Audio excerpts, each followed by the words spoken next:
Rain mixed with engine oil always smelled like failure. Nadine knew the scent intimately. It clung to her cheap polyester uniform and the bruised knuckles of the man bleeding out in the alleyway. She was exactly 40 minutes late for a shift she couldn't afford to lose. Leaving him meant keeping her job. Staying meant saving his life. She stayed. 2 hours later, her manager threw her final paycheck on the floor. He didn't know the bleeding man owned the floor. Rain fell in heavy grey sheets, slicking the cobblestones of the narrow alleyway behind 4th Street. Nadine Walker pulled the collar of her thin coat tighter around her neck, her cheap rubber boots sliding slightly against the slick pavement. She checked the cracked screen of her phone. 4:12 p.m. Her shift at Laura, the kind of upscale French bistro where the plates were tiny and the tips paid her rent, started exactly at 4:30 p.m. If she ran, she could make it. If she made it, she could afford the antibiotics her 5-year-old son, Leo, desperately needed for his ear infection. She picked up her pace, her breathing ragged, dodging overflowing dumpsters and puddles that mirrored the flickering neon of the streetlights. She rounded a sharp corner behind a closed bakery. Then, she heard it. A wet, choked gasp. It wasn't the usual rustle of rats or the muttering of someone sleeping off a bender. It was the sound of a human body fighting for oxygen. Nadine froze. Every survival instinct she had honed over 26 years of living in this unforgiving city screamed at her to keep walking. Not your business. Keep moving. Leo needs those pills. But the gasp came again, followed by a heavy, wet thud. She turned her head.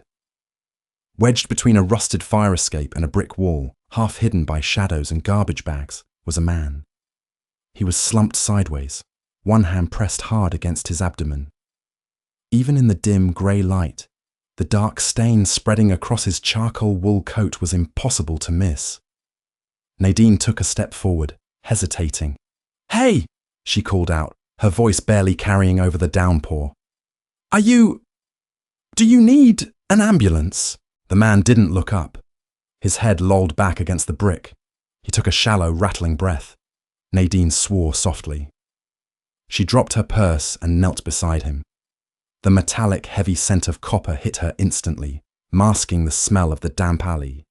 He was a large man, broad-shouldered and solid, wearing clothes that cost more than she made in a year. His face was pale, his skin clammy and completely devoid of colour. Dark hair clung to his forehead in wet, messy strands. "Don't," he grated out. His voice was a low, gravelly rasp. He didn't open his eyes. "Walk away." "You're bleeding out," Nadine said, her voice shaking, but her hands moving before her brain could catch up. She grabbed his wrist, trying to pry his hand away from the wound to see the damage. His grip was terrifyingly strong. His eyes snapped open. They were a pale, startling grey, completely lucid, despite the trauma to his body. He looked at her with a cold, terrifying intensity that made the hair on her arms stand up. "I said, leave." "I can't just leave you to die by a dumpster," Nadine snapped back, adrenaline cutting through her fear. She shoved his hand aside with surprising force, peeling back the heavy wool of his coat and the soaked white fabric of his dress shirt. She swallowed hard. It was a puncture wound, deep and jagged, sitting just below his ribcage. Wasn't a clean cut. Someone had put a blade in him and twisted. Nadine didn't think. She unbuttoned her cheap trench coat, reached under it, and grabbed the hem of her thick cotton apron, the pristine white apron she was required to wear for her shift. She tore it violently, the fabric protesting with a loud rip, and bunched it up. "This is going to hurt," she warned. "Don't." She pressed the wadded cotton directly into the wound, putting her entire body weight behind her hands. The man let out a sharp, guttural roar, his body arching off the pavement, his hand shot out, clamping around her throat. He didn't squeeze, but the threat was absolute. His grey eyes were wild with agony. Nadine didn't flinch. She kept her weight on his side. "Squeeze my neck all you want," she said, her voice tight, rain dripping off her nose onto his shirt. "But if I let go, you bleed out in 3 minutes. Keep breathing." He stared at her. For a second she thought he might snap her neck. Then his grip loosened. His hand fell back to the wet pavement. He closed his eyes. His jaw clamped so tight she could hear his teeth grinding. "What's your name?" Nadine asked, trying to keep him conscious. She dug her phone out of her pocket with one hand, keeping the pressure steady with the other. The screen was black, water damage. It wouldn't turn on. "Damn it! Roman!" he whispered, his breath ghosting into the cold air. "Okay, Roman. I'm Nadine. You need a hospital." "No hospital," he ground out, coughing. A thin line of red dribbled down his chin. "My people are coming." "They better hurry," Nadine muttered. Her knees were soaked through, the cold seeping into her bones. Her hands were sticky, covered in a terrifying amount of red. She glanced up at the narrow slice of sky above the alley. The rain was washing his blood down the cobblestones in thin pink rivers, time distorted. She knelt there in the freezing rain for what felt like an eternity, maintaining the pressure, watching his chest rise and fall in shallow, jerky movements. He drifted in and out of consciousness. She kept talking to him, babbling about her son, about the bus schedule, about anything to keep his grey eyes tethered to hers when they started to roll back. Suddenly, a blinding beam of light cut through the gloom. A heavy, matte black SUV jumped the curb, its tyres screaming against the wet pavement, pulling directly into the mouth of the alley. The doors flew open before the vehicle even came to a complete stop. 3 men piled out. They moved with terrifying precision, utterly silent and heavily armed. One of them, a tall man with a broken nose, leveled a firearm directly at Nadine's head. "Back away from him," the man barked, his voice devoid of any emotion. Nadine froze, her hands still pressed to Roman's side. She looked at the gun, then at the man holding it. Pure, primal terror finally broke through her adrenaline. Roman shifted feebly on the ground. He raised a blood-stained hand, waving off the man with the gun. "She helped!" Roman wheezed. He turned his head slightly, his pale eyes finding Nadine's. "Go." Nadine didn't need to be told twice. She scrambled backward, her hands slick and shaking. The men completely ignored her the second she moved, descending on Roman, lifting him with practiced, careful efficiency. Nadine grabbed her purse from the mud and ran. She didn't look back until she hit the main street, gasping for air, her heart trying to hammer its way out of her ribs. She looked down at her hands. They were coated in drying red. Her white uniform shirt was ruined. Her apron was gone. She looked at the bank clock across the street. 5:15 p.m. She was 45 minutes late. The service entrance of Laura smelled faintly of bleach, truffles, and roasting garlic. To Nadine, it usually smelled like survival. Today, stepping out of the brutal chill of the evening and into the humid, chaotic heat of the kitchen, it felt like an execution chamber. She kept her ruined coat buttoned up to her chin, hiding the stains on her blouse, and scrubbed her hands frantically in the deep industrial sink by the mop closet before anyone noticed her. The water ran pink, then clear. "Nadine!" The voice was thin, reedy, and clipped. Nadine turned off the faucet, her stomach dropping to her shoes. David Kessler stood at the end of the narrow hallway.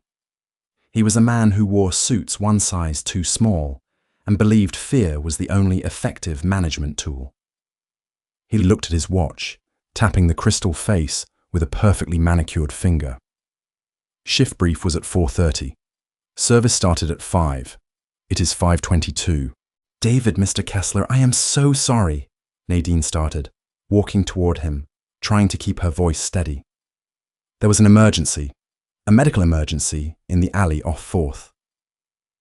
Kessler's eyes dropped down to her shoes. They were caked in mud. Then he looked at her coat. The bottom hem was soaked, a dark, suspicious stain clinging to the cheap fabric. "Take your coat off, Nadine." "Mr. Kessler, I just need a spare apron. I can jump right onto station 3. Take the coat off." Nadine unbuttoned the coat. She opened it, revealing the state of her uniform. Her white blouse was smeared with large, dark, rust-colored handprints. The left side was entirely saturated. She looked like she had walked out of a slaughterhouse. Kessler didn't gasp. He didn't ask if she was okay. His upper lip simply curled into a sneer of profound disgust. "What is that?" he demanded softly. "I found a man. He was hurt. I had to stop the bleeding while we waited for help," she explained, her words rushing out. "I ripped my apron to use as a bandage. I'm sorry. I will pay for the apron out of my tips tonight. Just give me 5 minutes to change into my spare shirt." Kessler stared at her for a long, agonizing moment. Then he let out a short, humorless laugh. "Do you know who is dining in the main room tonight, Nadine?" "No, sir. The mayor's chief of staff, 2 restaurant critics from the Tribune, and half a dozen hedge fund managers who spend more on wine than you make in a decade." Kessler stepped closer, his voice dropping to a hiss. "This is Laura. We deal in perfection. We deal in illusion. We do not deal in waitresses who show up an hour late smelling like a biohazard." "It won't happen again," she pleaded. "I was trying to save someone's life." "I don't care if you were saving the Pope," Kessler snapped. "You are unreliable. You were late twice last month." "My son was sick. I told you that."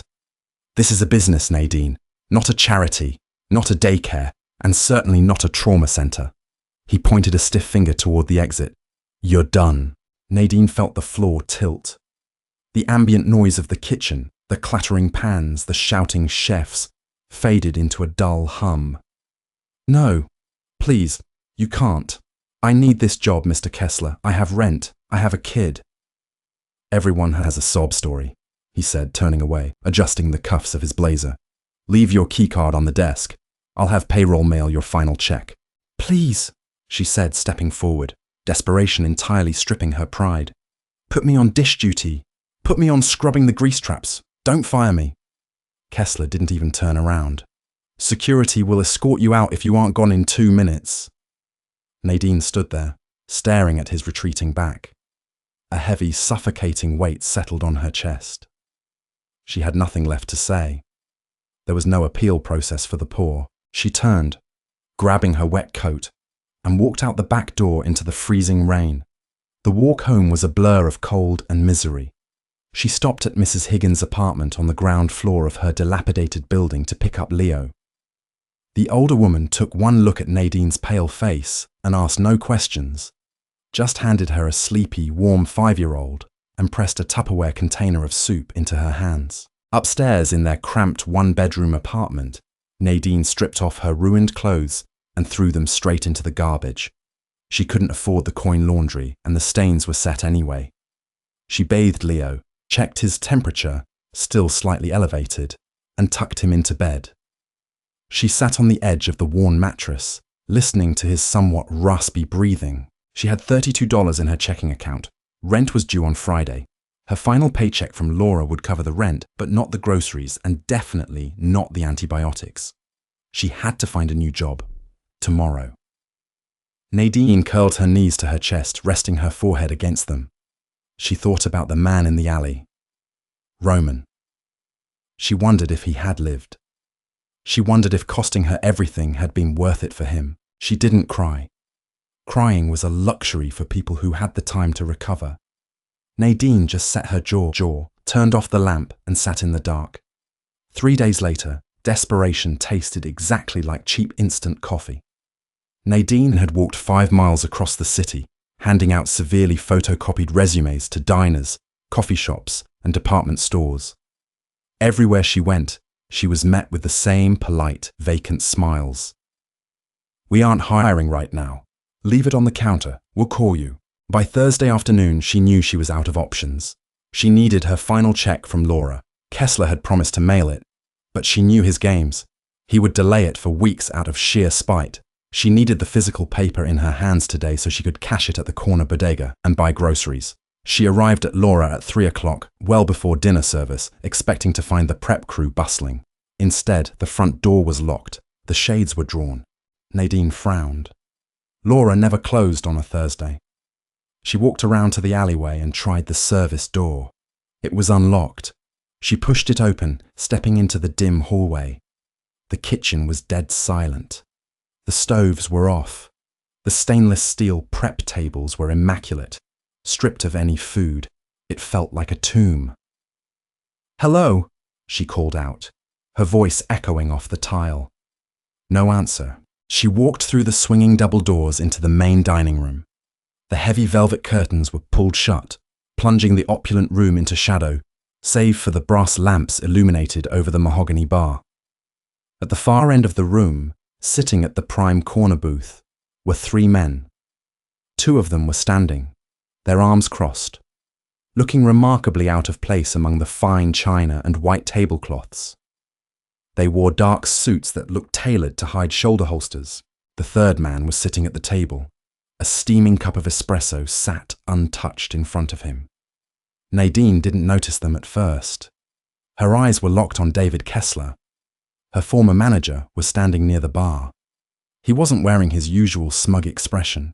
He was sweating profusely, his face the color of spoiled milk, nervously twisting a bar towel in his hands. "David!" Nadine said loudly, marching across the plush carpet. Kessler jumped out of his skin, spinning around. When he saw Nadine, his eyes went wide with panic. He aggressively waved his hands, motioning for her to leave. But his voice was a strangled whisper. "Get out of here, Nadine. We are closed." "I'm not leaving without my check," Nadine said, her voice hard, refusing to be intimidated. "You said you'd mail it. I know you didn't. Cut it now." "I can't do that right now, you idiot," Kessler hissed, taking a frantic step toward her. "Get out. I have guests. The restaurant is under new management." Nadine paused, glancing past Kessler toward the corner booth. The man sitting at the table slowly turned his head. The breath vanished from Nadine's lungs. He was wearing a black tailored suit, looking impeccably groomed, though he moved with a stiff, careful rigidity that betrayed a fresh injury. The dark hair that had been matted with rain and sweat was neatly styled. But the eyes were exactly the same, cold, pale, grey. It was Roman, the bleeding man from the alley. Roman stared at her. The silence in the dining room stretched, pulling taut like a wire. He placed his hands flat on the table and slowly pushed himself up. The 2 large men flanked him immediately, but he waved them back with a slight flick of his wrist. He walked slowly across the dining room floor, his footsteps completely silent on the expensive rug. He stopped a few feet away from Nadine.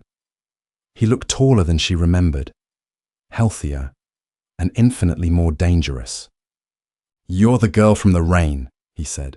His voice was low, smooth, lacking the gravelly agony it had 3 days ago, but holding a quiet authority that made the hair on her neck stand up. Nadine swallowed, forcing herself to hold his gaze. Nadine! And yes. Roman tilted his head, his pale eyes studying her face, then dropping briefly to her worn coat and scuffed boots. He looked past her, fixing his gaze on Kessler, who looked like he was about to faint. "David," Roman said softly. "Yes, Mr. Caldwell," Kessler squeaked. "Who is she?" "Nobody, sir, just a former employee, a waitress. She was terminated earlier this week." Roman looked back at Nadine, a muscle feathered in his jaw. "Terminated? Why?" Nadine crossed her arms over her chest, suddenly intensely aware of how small she was in this room. "Because I was 45 minutes late to my shift." Roman's eyes narrowed fractionally. "Is that so?" "She was unreliable," Kessler blurted out, trying to save face. "She showed up late. Her uniform was ruined, covered in God knows what. This is a high-end establishment, Mr. Caldwell. We have standards." Roman didn't raise his voice. He didn't move suddenly. He just turned his head to look at Kessler, and the sheer weight of his stare made the manager take a step backward. "She was covered in my blood, David," Roman said evenly.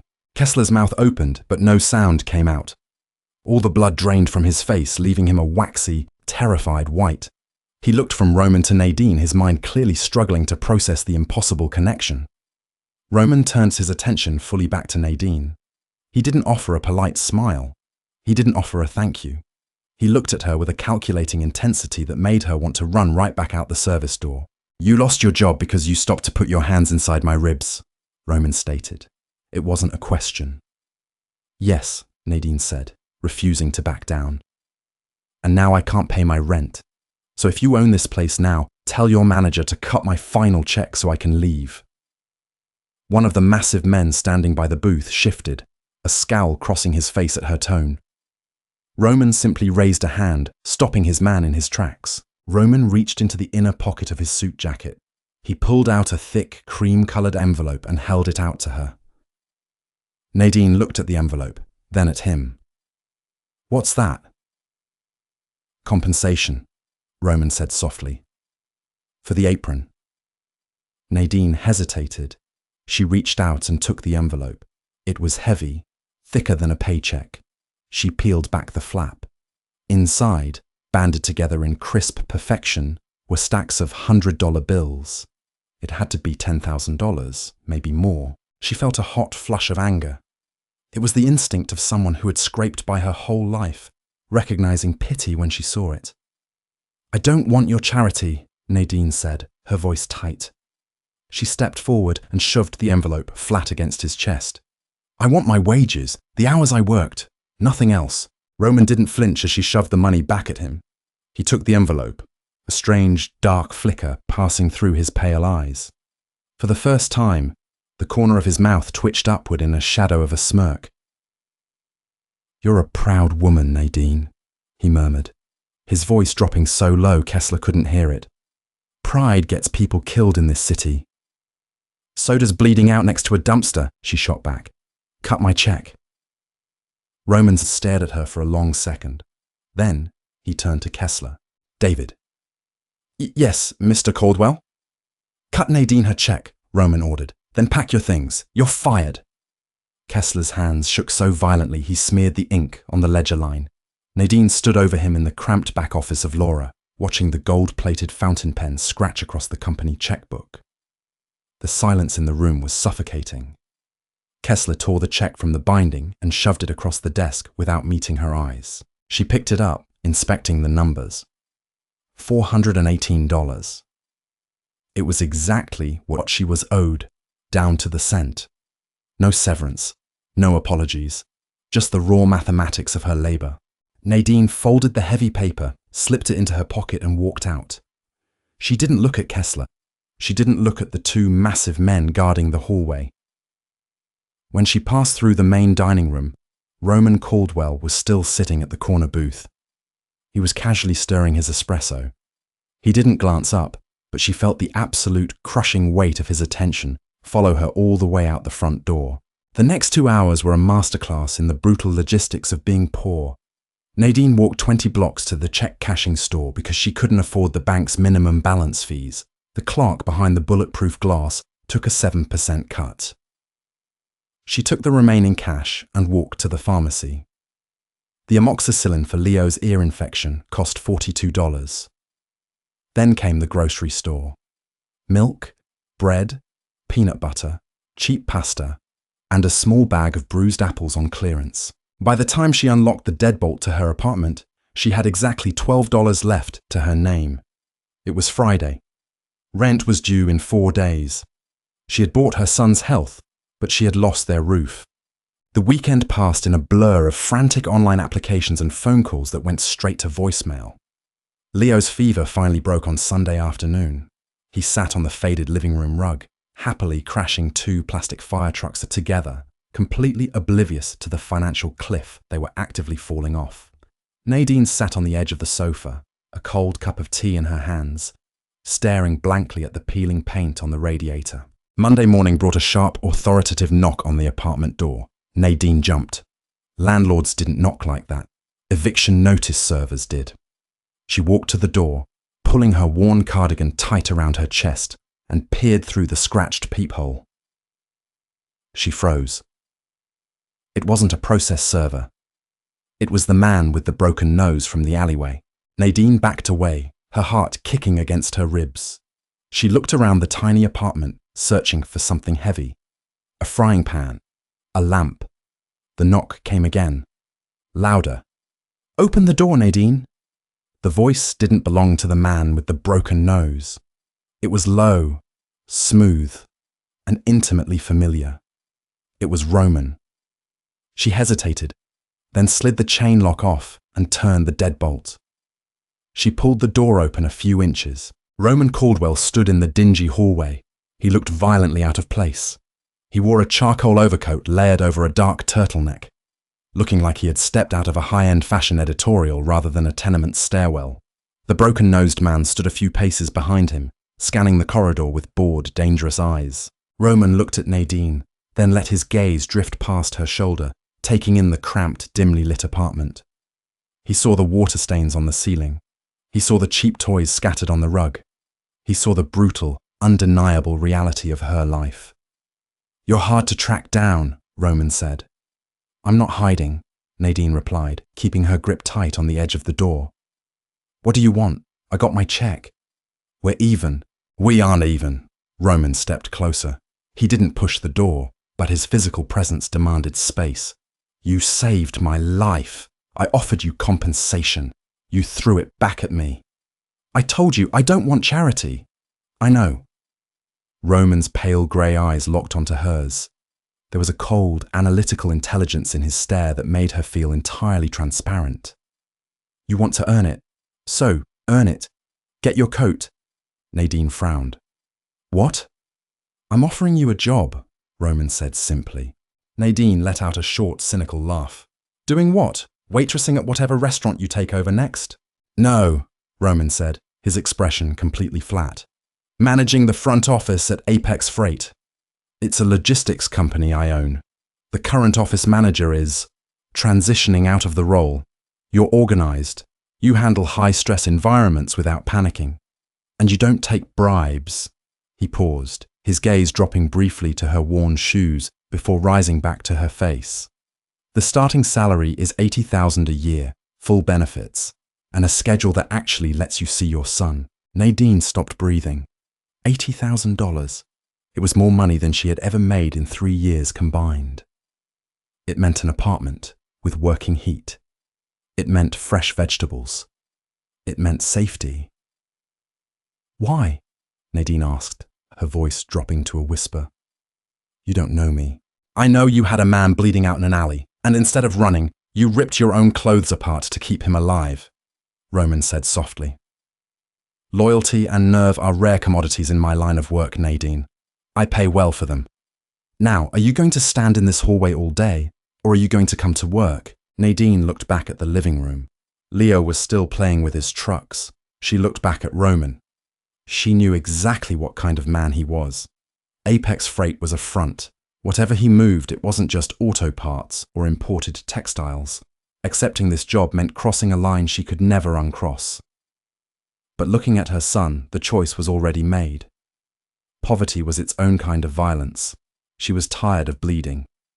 "Let me call my neighbor to watch Leo," Nadine said. Roman gave a single curt nod. "Victor is parked out front. We leave in 10 minutes. Apex Freight was located in the industrial district, sandwiched between a meatpacking plant and a sprawling rail yard. It was a brutalist block of grey concrete and tinted windows. Inside, however, it was surprisingly pristine. Nadine sat behind a massive oak desk in the reception area, staring at a dual monitor setup that looked entirely too expensive for a simple shipping depot. Her hands rested flat on the cool wood. It was her 3rd day. The job was terrifyingly mundane. She answered phones. She routed shipping manifests to the warehouse floor. She finalized payroll for 30 union drivers. The numbers all matched. The taxes were filed correctly. On paper, Apex Freight was a remarkably efficient, fiercely profitable enterprise. But Nadine wasn't stupid. She noticed the gaps. She noticed that 3 specific trucks, designations Echo 1, Echo 2, and Echo 4, never appeared on the standard loading dock schedules. She noticed that the warehouse men, heavy-set guys with tattoos bleeding up their necks, never made eye contact with her. And she noticed Victor. Victor, the broken-nosed man from the alley, was officially listed as a logistics consultant. In reality, he was Roman's shadow and the undisputed enforcer of the floor. He spent his days sitting on a stool near the loading bays, drinking black coffee, and watching everything with the intensity of a hawk. He scared everyone. Everyone except Nadine. At 2:00 p.m., the heavy glass doors of the front office clicked open. Roman walked in. The atmospheric pressure in the room shifted immediately. Two warehouse supervisors who had been lingering near the water cooler instantly found reasons to scurry back to the floor. Roman didn't even look at them. He wore a navy suit today, tailored sharply to his broad shoulders, holding a leather folder. He stopped at Nadine's desk. "How is the transition?"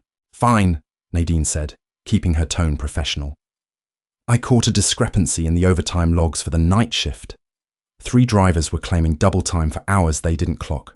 I corrected it and issued a memo." Roman raised an eyebrow. A faint, genuine trace of amusement softened the hard lines of his face. "Did they argue?" "One of them tried," Nadine said, clicking her mouse to pull up the revised spreadsheet. "I told him he could take it up with you if he felt strongly about it. He decided the current hours were acceptable." Roman's mouth twitched. "Good." He tapped his fingers rhythmically against the edge of her desk. "Bring the quarterly projections to my office." He walked away before she could reply. Nadine grabbed the requested file and followed him down the short hallway to the back corner of the building. Roman's office was Spartan. No pictures on the walls, no personal effects. Just a massive desk, a wall of filing cabinets, and a panoramic window overlooking the rail yard. He took his jacket off, draping it over the back of his chair, and sat down. He winced slightly. It was a micro-expression, gone in a flash, but Nadine caught it. "You're supposed to be on bed rest," Nadine said, setting the file down. Roman looked up, his pale eyes narrowing. "Are you a doctor now, Nadine?" "I'm the person who kept your intestines inside your body," she shot back, crossing her arms. "I read the discharge instructions that Victor left on the printer yesterday. You have staples in your abdomen. You shouldn't be driving and you shouldn't be working." Roman leaned back in his chair, studying her. Most people wilted under that stare. Nadine just stared back, tapping her foot. "I don't have the luxury of resting," Roman said, his voice dropping into that quiet, dangerous register. "When you run an operation like mine, weakness is an invitation. If my competitors think I'm bleeding, they will circle. If you rip those staples out, you'll be bleeding for real. And I'm not ruining another shirt for you." Roman stared at her for a long, silent moment. Then, unexpectedly, he laughed. It was a low, rough sound that seemed to startle even him. It completely changed his face, erasing the cold Mafia boss and revealing the rugged, exhausted man beneath. "Sit down, Nadine," he said, gesturing to the chair opposite his desk. She hesitated, then sat, keeping her spine rigid. Roman flipped open the file she had brought in, scanning the numbers with practiced speed. "You're good at this. Better than your predecessor." "What happened to my predecessor?" she asked, unable to stop the question. Roman didn't look up from the paper. "He developed a gambling habit. Then he developed a habit of skimming from my accounts to pay for it. He no longer works in this state." Nadine felt a chill crawl up her arms. The threat was unspoken but entirely clear. This wasn't just a job, it was a territory. "I don't steal," Nadine said evenly. "I know," Roman said, finally closing the file and looking at her. "You have too much pride for that. How is your son?" Nadine stiffened. She hadn't mentioned Leo's name since the alley. "He's fine. He's at school." "He had an ear infection. Did the amoxicillin clear it up?" Nadine's blood went cold. She stared at him, her heart beginning to hammer. "How do you know what medication he took?" Roman leaned forward, resting his forearms on the desk. He didn't look apologetic.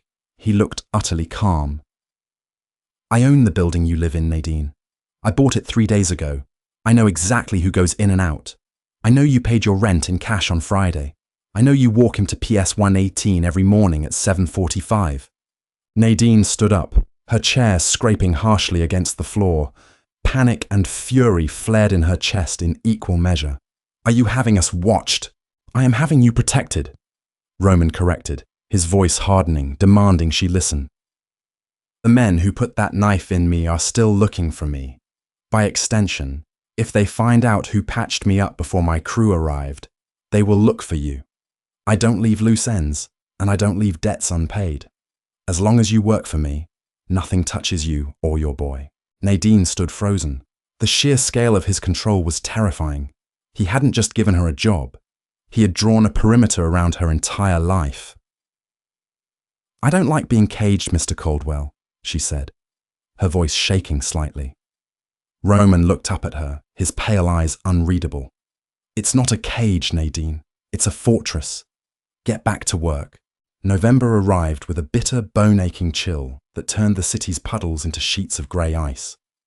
Inside Apex Freight, the heavy industrial heaters hummed a constant, reassuring rhythm. Nadine settled into the bizarre duality of her new life. By day, she argued with vendors over shipping delays, organized dental plans for forklift operators, and made sure the break room coffee machine was descaled. By night, she went home to a warm apartment where the radiator hissed reliably and her son slept soundly, completely unaware that the man who owned their building also owned the police precinct 3 blocks away. She stopped asking questions about the Echo trucks. She didn't need to. The math told the entire story. Roman Caldwell's empire wasn't built on chaos. It was built on flawless, terrifying accounting. The legitimate freight business operated at a 10% profit margin, subsidizing the colossal, invisible cash flow generated by the off-the-books logistics. Nadine never touched the dirty money directly, but she saw the blank spaces where it lived. She saw the dummy shell corporations routing consulting fees into the payroll. She was the custodian of a very dangerous illusion.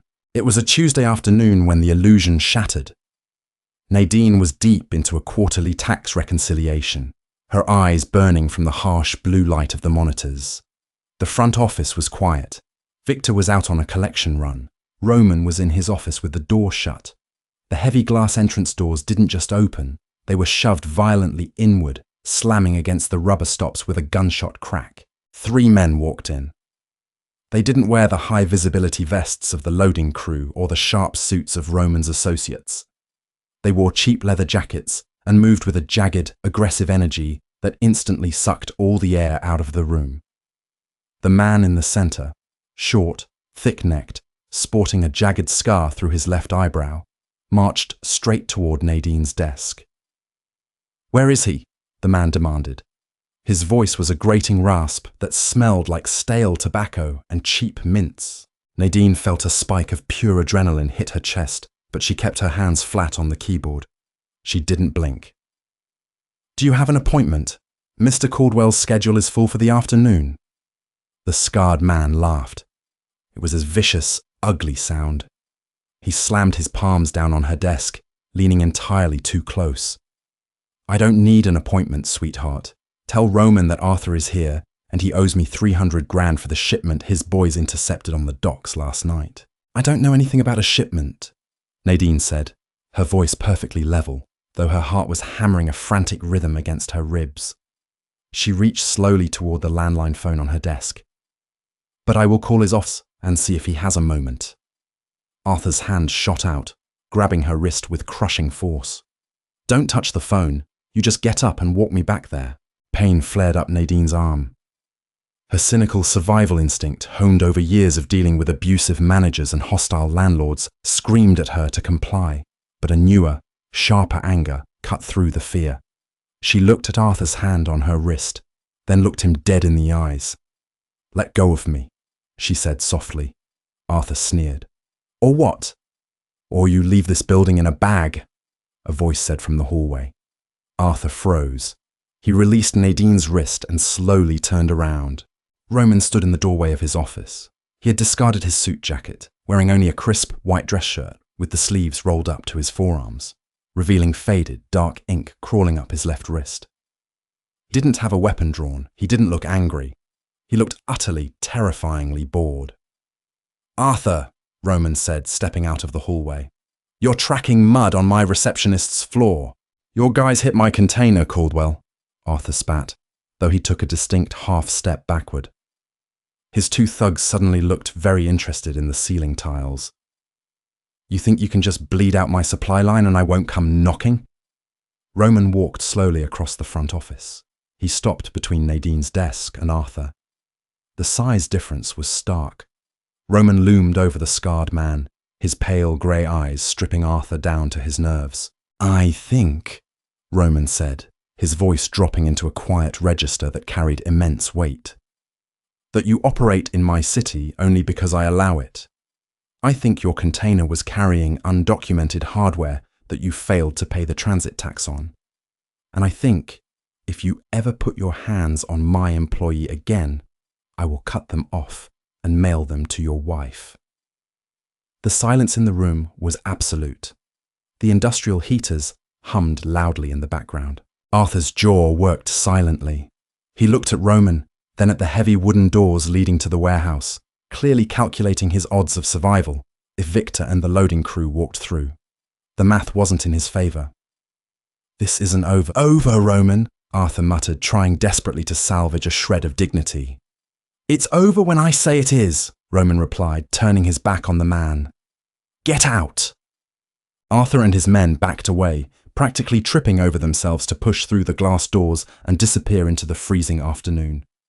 Nadine let out a shaky breath, rubbing her bruised wrist.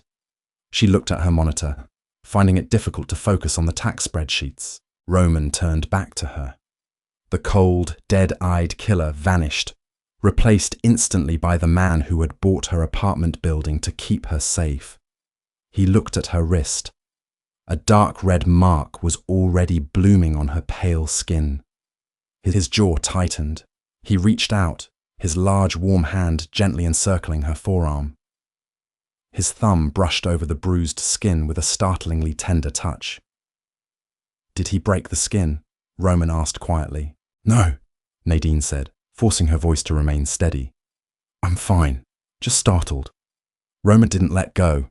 He looked at the bruise for a long time, his eyes darkening like a storm front. "I should have killed him right here." "I'd rather you didn't," Nadine said, pulling her arm back gently. She needed the distance. The heat of his touch was scrambling her brain. "I just finished mopping the lobby yesterday. I don't want to do it again." Roman looked at her, his expression softening into a reluctant, genuine smirk.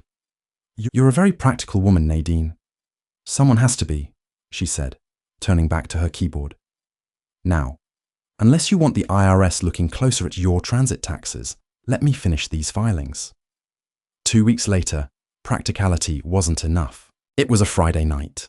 A massive winter storm had ground the city to a total halt. The warehouse crew had been sent home early to beat the blizzard, leaving the sprawling Apex Freight building entirely empty, save for Nadine and Roman. Nadine was staying late to finalize the end-of-month payroll. She needed the quiet. Roman was in his office, allegedly reviewing contracts, but she suspected he was simply waiting for her, so he could drive her home in his armored SUV. The roads were completely impassable for the city buses. At 8:15 p.m., the lights in the front office flickered, then died completely. Nadine stopped typing. The dual monitors went black, plunging the room into profound darkness. A second later, the dull, mechanical thud of the backup generator kicked in, casting a sickly, pale yellow emergency light across the room. She frowned, reaching for the desk phone to call the power company. There was no dial tone. The line was dead. The hair on the back of her neck stood up. A heavy metallic scrape echoed from the warehouse floor. It wasn't the wind. It was the sound of the loading bay's secondary security door being forced open. Nadine didn't wait to investigate. She slipped off her heels, moving silently in her stocking feet, and ducked under her massive oak desk. She reached up and pressed the small, discreet red button taped under the keyboard tray, the silent panic alarm Roman had installed on her second day. She held her breath, pressing her back against the modesty panel of the desk, listening. Footfalls, heavy boots on concrete, moving fast. "Check the offices," a rough voice barked from the hallway. "Arthur wants Caldwell alive, but anyone else is fair game." Nadine's stomach dropped. Arthur. He hadn't let it go. He had waited for a blizzard, waited until the muscle was gone to make his move. 2 men stepped into the emergency-lit reception area. From beneath the desk, Nadine could only see their legs. They wore heavy snow boots and dark denim. One of them racked the slide of a handgun. The metallic clack was deafening in the quiet room. "Nobody out here," one of the men grunted. "Computers are warm, though. Someone's close." Nadine clamped a hand over her mouth. Her heart was beating so violently, she thought they must be able to hear it. She squeezed her eyes shut, picturing Leo in his bed, safely watched over by Mrs. Higgins. She had to get out of this. Suddenly, the heavy double doors leading to the executive hallway swung open. "Looking for me?" Roman's voice rang out, remarkably calm, echoing off the tile. The two men in the reception area spun around, raising their weapons. They never got the chance to fire. Two suppressed gunshots cut through the air, sharp and efficient. Both men dropped instantly, collapsing to the floor like heavy sacks of flour, their weapons skittering across the tile. Nadine flinched, biting her tongue to keep from screaming. She stayed frozen under the desk. "Nadine." Roman's voice was urgent, losing its usual icy composure. He walked quickly into the reception area, stepping carefully over the bodies. "Nadine, where are you?" She slowly slid out from under the desk, her hands shaking so badly she could barely push herself up. Roman was there instantly. He holstered a sleek black pistol at the small of his back and grabbed her by the shoulders, his eyes scanning her face, her arms checking for blood. "Are you hurt? Did they touch you?" "No," she gasped, her voice trembling. "No, I'm okay." "You killed them." "I stopped them," Roman corrected grimly. He looked toward the warehouse doors. "There are more in the loading bay. The backup generator is going to fail in about 3 minutes. They cut the main fuel line. We need to move." He didn't give her time to process the bodies on the floor. He grabbed her hand, his grip tight and unyielding, and pulled her toward the executive hallway. They didn't go to his office. He led her to a utility closet at the far end of the corridor. He pushed aside a rack of cleaning supplies, revealing a heavy steel door set flush into the concrete wall. He punched a 6-digit code into a keypad.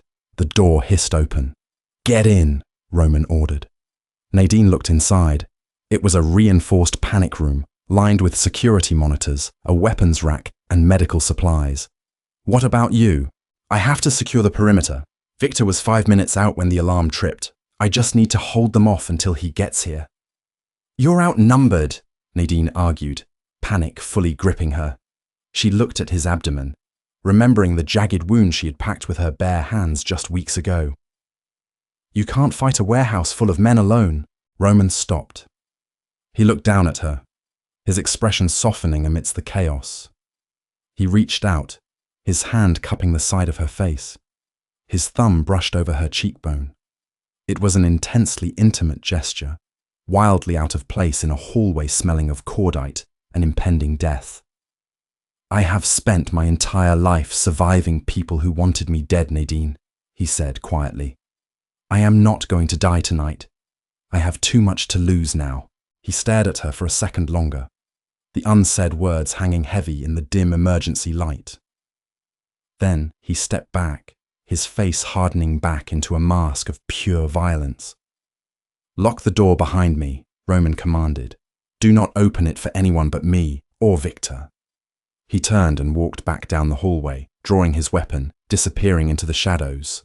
Nadine pulled the heavy steel door shut. The locking mechanism engaged with a definitive, final click. She stood alone in the small room, staring at the bank of security monitors. The camera feed showed the warehouse floor. 7 armed men were fanning out among the towering pallets of freight. Then she saw Roman. He was a ghost in the shadows, moving with terrifying predatory grace. The civilized businessman in the tailored suit was gone. In his place was the apex predator of the city's underbelly, moving to protect what was his.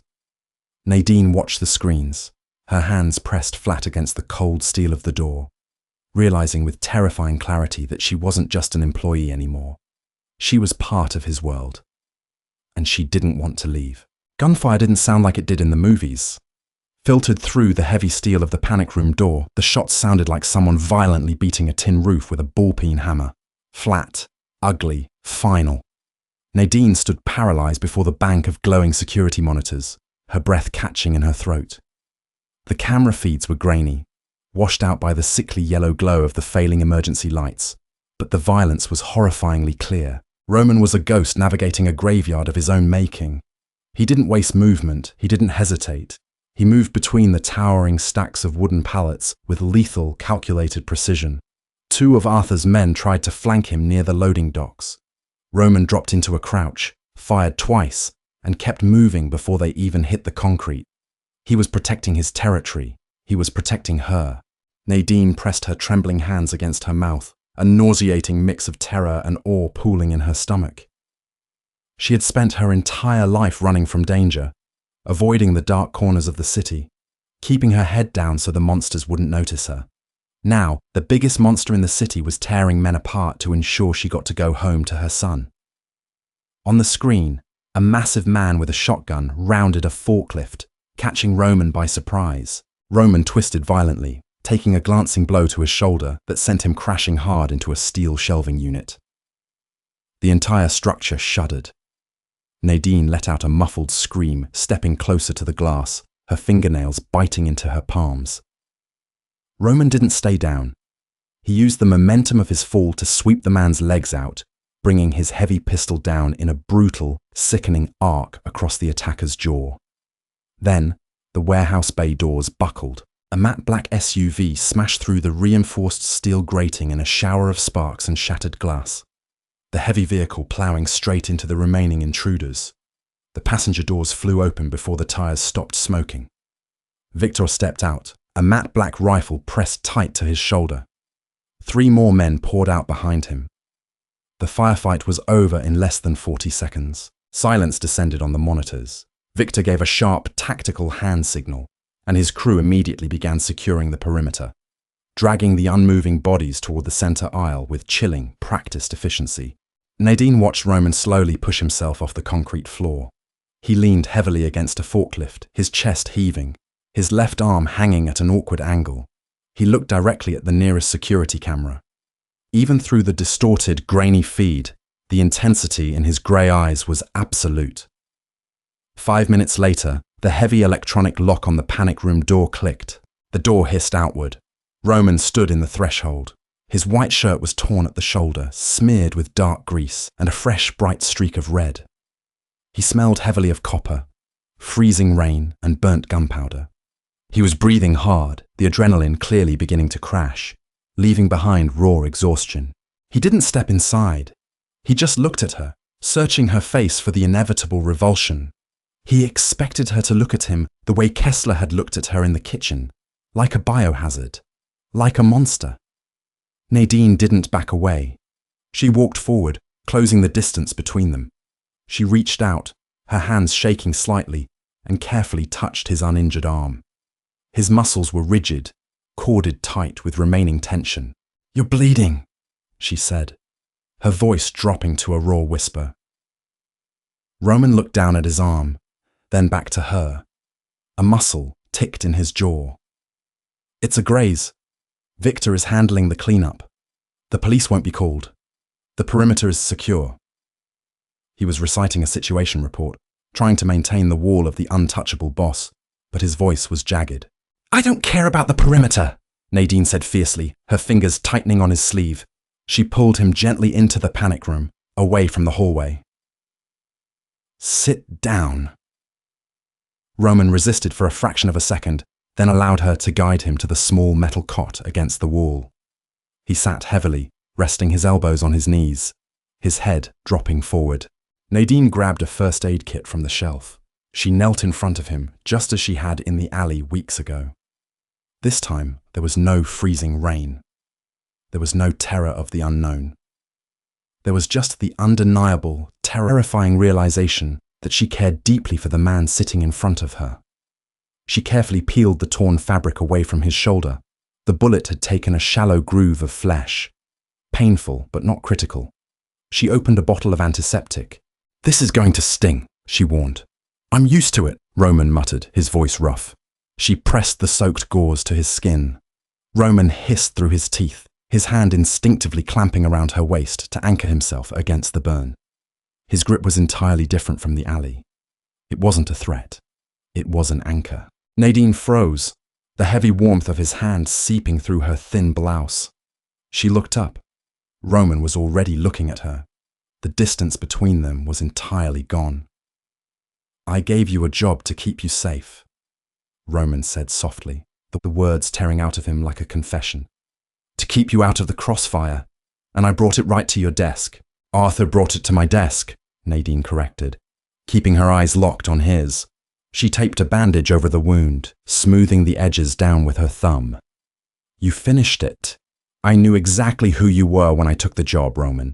Stop trying to protect my innocence. I lost that a long time ago." Roman's hand slid from her waist, his fingers gently tracing the curve of her hip before falling away. He let out a long, slow breath. "You shouldn't be here, Nadine. You're too good for this God-forsaken room." "I'm exactly where I need to be," she said, her voice steady and absolute. The blizzard finally broke at 3 a.m, leaving the city buried under a suffocating blanket of pristine, silent white. Inside Apex Freight, the hum of the backup generator was replaced by the sudden, sharp click of the main power grid coming back online. The harsh fluorescent lights flickered on, illuminating a warehouse floor that smelled of industrial bleach. Victor's crew was remarkably efficient. There was no trace of Arthur or his men. The shattered glass had been swept away. The broken bay doors were temporarily secured with heavy chains and welded plates. Roman sat behind his massive oak desk in the executive office. He wore a fresh black sweater Victor had pulled from a locker, hiding the bandage on his shoulder. He looked exhausted, the sharp angles of his face cast in heavy shadow. Nadine sat in the leather chair opposite him. A steaming cup of tea rested in her hands, though she hadn't taken a sip. Roman picked up a heavy, cream-colored envelope from his desk, identical to the one he had tried to hand her at Laura. He slid it across the smooth wood. It stopped inches from her tea. "There's $50,000 in there," Roman said. His voice was completely devoid of emotion, a flat, businesslike monotone that chilled her more than the blizzard outside. "It's untraceable. Severance. Victor has a car waiting out back. He will drive you and your son to the airport.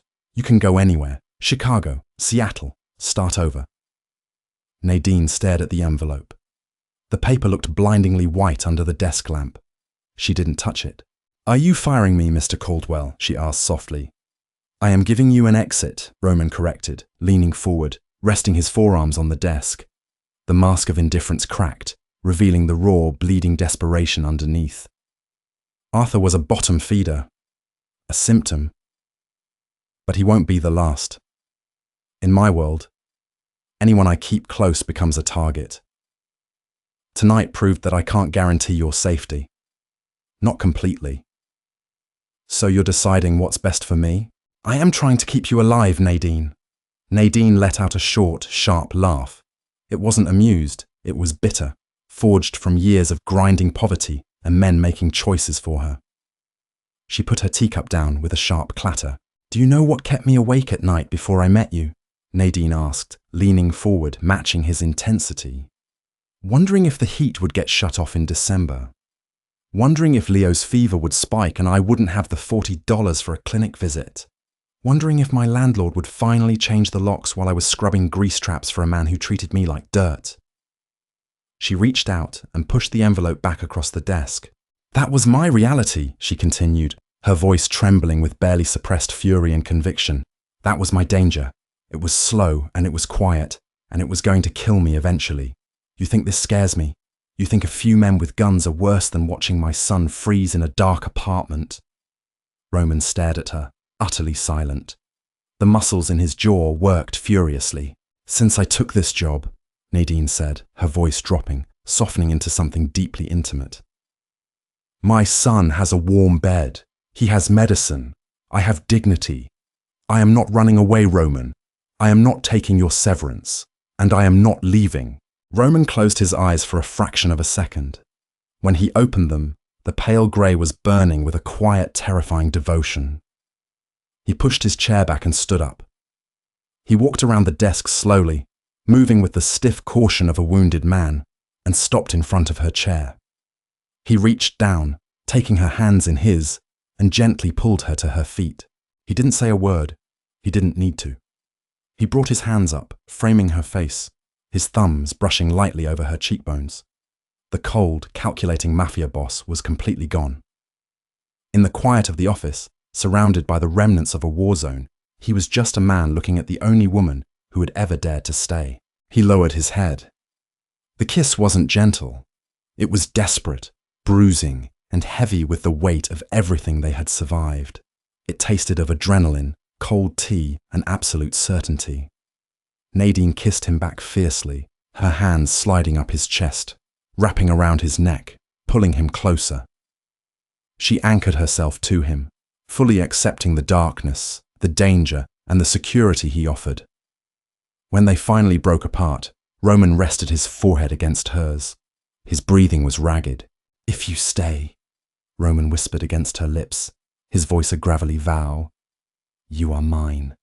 The fortress closes around you. Nobody touches you. Nobody takes you from me. Do you understand?" Nadine looked up into his pale grey eyes.